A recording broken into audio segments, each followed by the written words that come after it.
Hi, this is the Robin's Football Thoughts podcast with your host, Robin Elise. Welcome back, any previous listeners, to the Robin's Football Thoughts podcast and the Football Update with Andy and Robin podcast. Today, I am previewing the NFL free agency period that begins with legal tampering at noon on Monday, so tomorrow, and also talking about some moves that have already been made. The big news coming in Friday evening was the Las Vegas Raiders trading for Seahawks starting quarterback Geno Smith for a late third-round pick that they actually previously acquired from the New York Jets for basically half a season of Davante Adams. And it adds another layer to this AFC West that previously you had three playoff teams last year, the Chiefs getting to the Super Bowl, the Chargers, and then the Broncos. And all four coaches in that division are guys that have at least gotten to a Super Bowl, if not won it, with Andy Reid, Jim Harbaugh, Sean Payton, and now Pete Carroll. And then Pete Carroll gets his quarterback from his last couple years in Seattle. And all of a sudden, the Raiders bringing their quarterback, finding a way to keep Max Crosby. It's just massive to keep them competitive. Now, how competitive can they be? Can they be a playoff team? I mean, at worst right now, they look like one of, if not the best, fourth place teams in the division in the NFL. But, maybe give some challenge to those teams in the division and makes it harder for them to clinch the playoffs and also, get the seeding that they want. And it fits well with Smith, again, being with Carroll for a couple of years, also was recruited by the Raiders offensive coordinator, Chip Kelly, to go to Oregon, but he ends up at West Virginia. And then Chip Kelly was the offense coordinator last year at Ohio State. And Geno Smith's cousin, Jeremiah Smith, was the stud that basically helped them and lead them to a national championship. And, I think this Raiders team, all of a sudden it looks like a very respectable squad that now makes that division in the AFC as a whole very interesting. A bit of a shortening free agency class as some of the best guys at tackle have been kept off the market. The Ravens re-signing left tackle Ronnie Stanley, 3 years, $60 million, 44 guaranteed, and he was the big name on the market. So that being off the board, if you need a left tackle, you're looking at guys like Jalen Moore, Dan Moore, and just not a lot of straight up quality options that you can depend on. Cam Robinson as well. And then same with guards, Aaron Banks being the big name on the market, Drew Dalman the center. And then it's kind of limited after that for interior guys, which is why a team like Chicago going out and getting two guards, trading future draft capital for Joe Thuney from the Chiefs, who franchise tag Trey Smith, and then they have to move off some money to get under the cap. And one of the casualties is Joe Thuney. Then they bring in Jonah Jackson as well. Some of the other moves around the league, the Texans acquiring wide receiver Christian Kirk from the Jaguars, who's about to be cut. It was reported he'd be cut, but then last minute, the Texans, before that move is made official, offer basically the least you can, which is a 2026 7th round pick. And they add him to the mix with Nico Collins. Not sure what it means for the future of Stephon Diggs. Probably nothing great. The Jaguars also continued more of a house cleaning with Josh Reynolds, Devin Duvernay at receiver being cut, Evan Ingram as well. And it feels like Liam Cohen is coming in there as a young head coach. James Gladstone from the Rams is a 34-year-old GM. It feels like they're in lockstep, having worked together some in LA to bring some new pieces in and build up the team in the way that they see fit, and kind of move off the Trent Baalke players and everything else. The previous GM, Trent Baalke, who had kind of given out all these big contracts to skilled players and hadn't quite lived up. So can they finally get the best out of their number one pick quarterback, Trevor Lawrence? We will see, but those are their first steps. One big move that just came through, Davante Adams reported he wanted to be on the West Coast near the family since, he's been in Vegas as a Raider before he was traded to the Jets and also played at Fresno State. He signs with the Los Angeles Rams for 2 years, $46 million. And then you look at that for the Rams, it's like they re-signed Tutu Atwell, 1 year, $10 million. Puka Nacua is a stud when he's on the field. And then you have Davante Adams, and they had just brought back Matthew Stafford. Tyler Higbee got healthy late last year, and they got a loaded team if they can put it together. And they did at the end of last year and gave the Eagles probably their biggest scare throughout the postseason. And, the NFC West, see what Seattle does with all these moves that they've had to do recently. But certainly the Rams, capable of being a Super Bowl contender. We saw the Niners before the injury-plagued year of last year. They were in a Super Bowl and almost beat Kansas City. So, see West Division, see what the Seahawks and Cardinals will do. But it's a very fun division overall. And the Rams, as long as you got McVay and Stafford and a bunch of pieces around them with a young ascending defense, that feels like a team that could hoist the Lombardi Trophy again. Some other moves again. Very recently, the Patriots signing linebacker Harold Landry, 3 years, $43.5 million, $26 million guaranteed, and he had been with Mike Vrabel with the Titans previously. So those two reuniting. The Patriots have over $120 million in cap space. How this affects that, not sure yet, but they also re-sign tight end Austin Hooper, 1 year, $5 million up to $7 million. So they have him and Hunter Henry to run that 2 tight end offense with Josh McDaniels being back in New England. So New England's going to be one of those big spending teams, and they're just getting started. The Jets re-signed linebacker Jamien Sherwood, 3 years, $45 million, $30 million guaranteed. So they keep one of their young studs on defense there for Aaron Glenn as the new head coach with a defensive mindset. And, he's a guy who's really stepped up as kind of a late round undrafted guy, figuring out how to get on the field and then making an impact. Still a lot of work to do for the Jets, but that's a guy they could ill afford to lose. Paid a premium because linebackers now, it's tough to find them. And when you have them, try and keep them, and harder to draft them than it normally is. You normally just rely on veteran guys, and that's the case with the Jets, and then also with a few other teams. And I will discuss keeping linebackers. Zach Bond getting 3 years, $51 million from the Eagles to stay there after he made such an impact in his really first big year, where he's put in the right spot at middle linebacker for them. Broncos re-signed Jarrett Stidham to be the backup to Bo Nix. The Bengals re-signed tight end Mike Gesicki, 3 years, $25.5 million.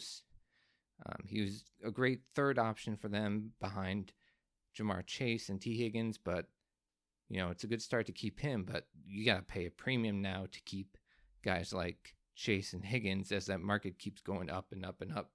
Every year you don't sign these guys to big extensions because the salary cap goes up, more guys get paid, and these guys compare themselves to each other. Their agents will compare them to comparable players, and the longer you wait, the more expensive it gets. The Chiefs re-signing wide receiver Hollywood Brown, 1 year deal up to $11 million. Again, they moved off Joe Thuney for 2026 fourth round pick. Re-sign linebacker Nick Bolton to 3 years, $45 million. So again, linebackers are getting paid a premium price. He's a very good rundown linebacker, not the best pass rush or pass coverage backer, but he's a guy that Steve Spagnuolo very much likes in that defense, so finding a way to keep him is massive. Sam Darnold is now looking at either the Seattle Seahawks or the Pittsburgh Steelers to be their starting quarterback, with Geno Smith having been moved to the Raiders and eliminating an option there and then opening up a spot in Seattle. Pittsburgh also, as I said, an option, so he will be the big free agent quarterback on the market. The Buffalo Bills, let's talk about Bills because they are my team. Some of the moves during the week. Again, doing some extensions, previously Khalil Shakir. They get Greg Rousseau, 4 years, $80 million. His spot track value was about 4 years, $100 million. So getting him about, $5 million less, especially when the pass rusher market is exploding, is pretty massive. Sometimes he doesn't come up with the biggest sack numbers, but he's great defending the run, great pass rush run rate guy, opens up for other guys. Just hope at some point, I believe he's only 24 years old, that he lives up to all that physical talent and produces, double-digit sacks and is a massive impact player in the most important games in the postseason.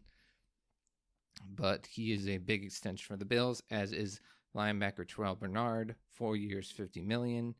And he's a guy that's versatile, can be all around the field, has missed some games with injury, but I look at his contract comparison to the guys like Bolton, 3 years, 45, same with Jamie and Sherwood, and I kind of look at them like, that feels like a bargain to me with the way Bernard can play. And when him and Matt Milano on the field, granted it's not been as consistent an occurrence as you would like for Buffalo, those guys just complement each other so incredibly well.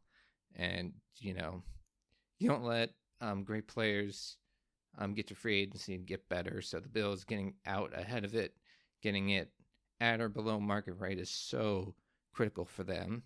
On the other side, they did let go of Von Miller, cutting him with over a $15 million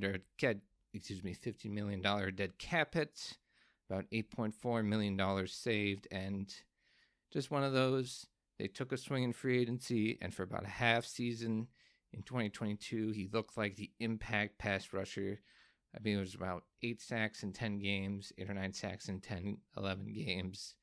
And then gets his foot stuck in the Ford Field turf and is out for the rest of the year on that Thanksgiving Day game in 2022. And he's never quite able to get back to himself. Non-impact player the next year. Trying to come back from it. No important stats. And then this past year, great pass rush run rate, only about 6 sacks in total, though. And he was basically a pass rush down only player. Does he still have impact ability around the league? I think possible. The Eagles, if someone like Brandon Graham retires, he had worked with Vic Fangio before in Denver. He could, step into that defense as a pass rush down guy and be super effective. Could also go back to the Denver Broncos, who have a pretty loaded defensive line of their own with Nick Bonito, Zach Allen, among other guys. But for Buffalo, I think it's best long-term move. Now, can they take advantage of all these guys getting to the free agent market at edge rush and pick the right guy or two to rebuild that defensive line and have it be impactful in the most important games? Because we've seen against Kansas City, 4 times that D-line just hasn't been able to make the plays in order to get them off the field, get the Chiefs offense off the field, and give Josh Allen the best chance to win on the offensive end. But that is the big stuff for the Buffalo Bills. Panthers re-signed tight end Tommy Tremble, 2 years, $16 million, $8 million guaranteed. So keeping some weapons for Bryce Young. Cardinals re-signed defensive end Baron Browning for 2 years, $15 million. They acquired him for a late round pick from the Denver Broncos at the trade deadline. And they really need their defense to, with a defensive head coach like Jonathan Gannon, to really be better in order to not just be a team that is great for a half season, but is great through a full season. Help Kyler Murray a little bit. Don't make him have to make each and every play and score on every possession.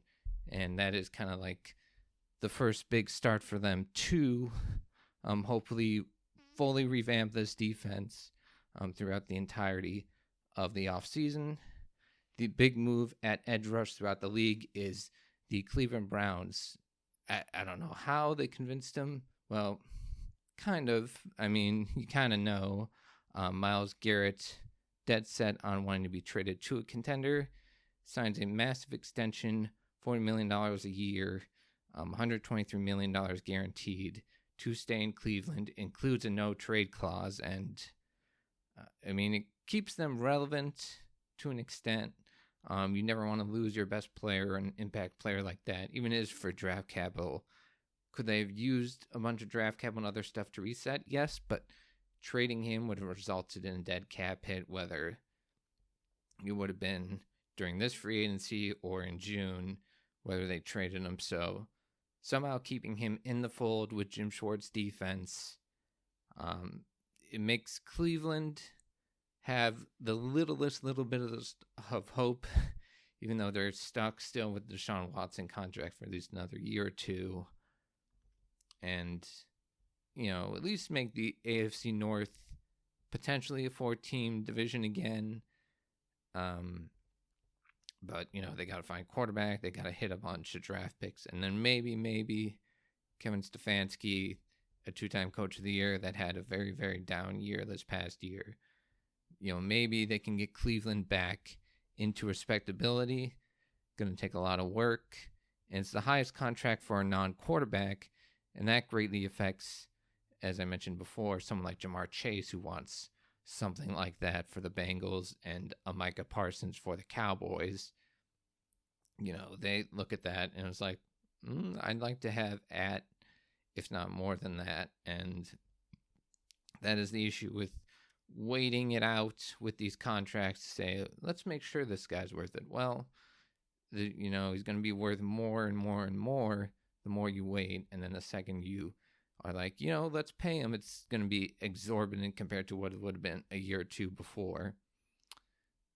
The Bosa brothers may or may not be reuniting in San Francisco, per Tim Kawakami of the San Francisco Standard. So that is an option for the 49ers to somehow bring back the Bosa brothers, who were studs at Ohio State. Nick and Joey. Diana Rossini said that there's a possibility from The Athletic. Deanna Rossini said there's a possibility it is the Dolphins that go after him as well. Aaron Jones at running back for the Minnesota Vikings went from the division rival Packers to the Vikings.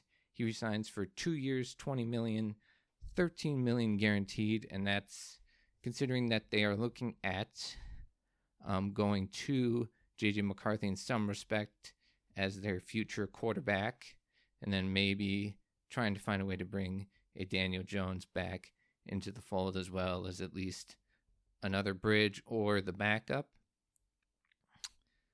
You need a great run game and some weapons, and they have the weapons with Jefferson and Addison, Hawkinson if he's healthy. Kevin O'Connell's a great offensive coach, and then having a veteran running back who knows what they're doing in Aaron Jones is great.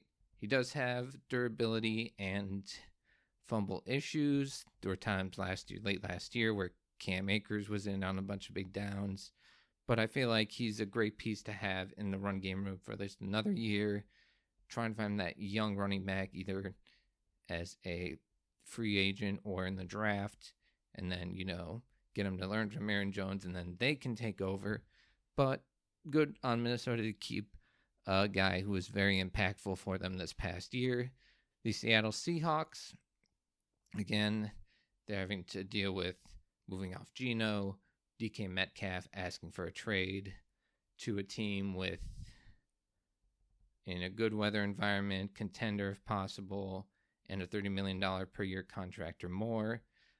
They are right now rebuilding defense. They re-signed defensive tackle Jarron Reed, 3 years, $25.5 million, and then Ernest Jones, who they acquired at the trade deadline, is that blitzing linebacker that Mike McDonald, their head coach, loves to use.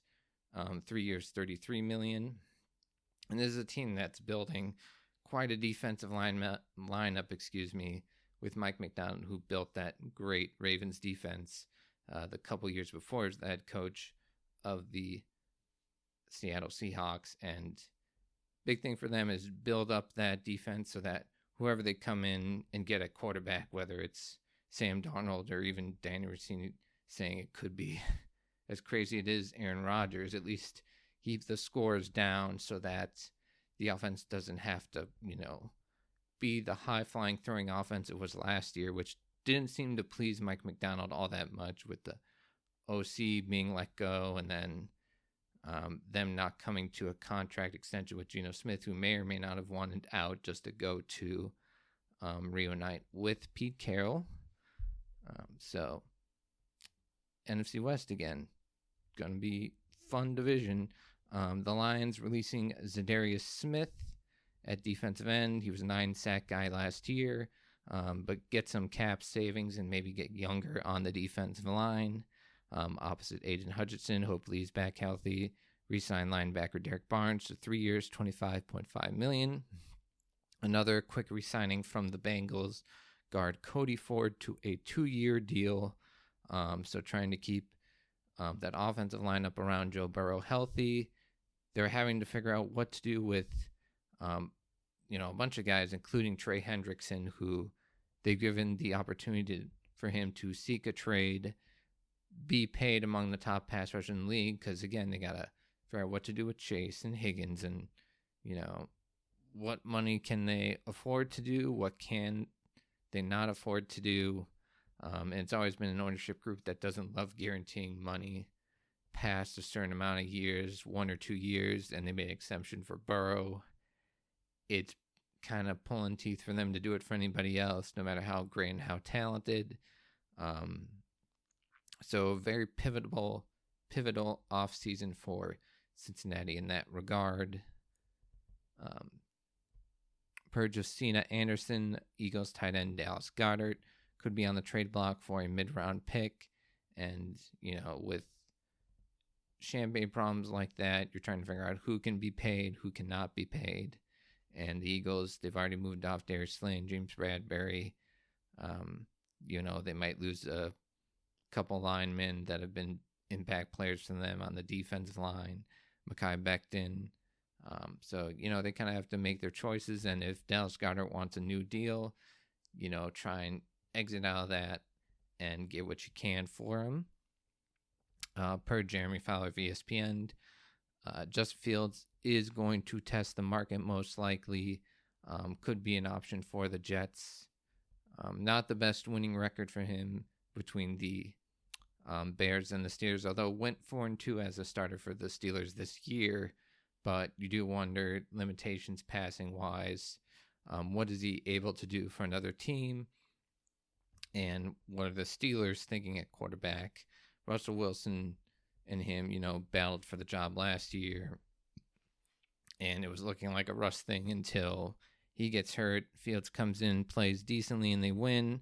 Then they get Russ in, and he wins 6-7. It's like, is this old Russ? And the end of the year happens. They lose 5 straight, and now they're in this interesting dichotomy of where they should go going forward at that position. Daniel Jones, again, looking at either the Vikings or the Colts for his next destination, did finish the year as a Minnesota Viking, basically on the practice squad. Does he want more time with Kevin O'Connell to keep learning and getting more confidence back? Does he look at the Colts as a legitimate chance to be a starting quarterback again after the rough end in New York with the Giants? And then before we go, just kind of looking at some of the big names on the market currently. Wide receiver Chris Godwin for the Tampa Bay Buccaneers would instantly be the biggest name on the market if he got to free agency. Buccaneers working on a deal for him. Safety Javon Holland from the Miami Dolphins. Very big-time impact player when he's on.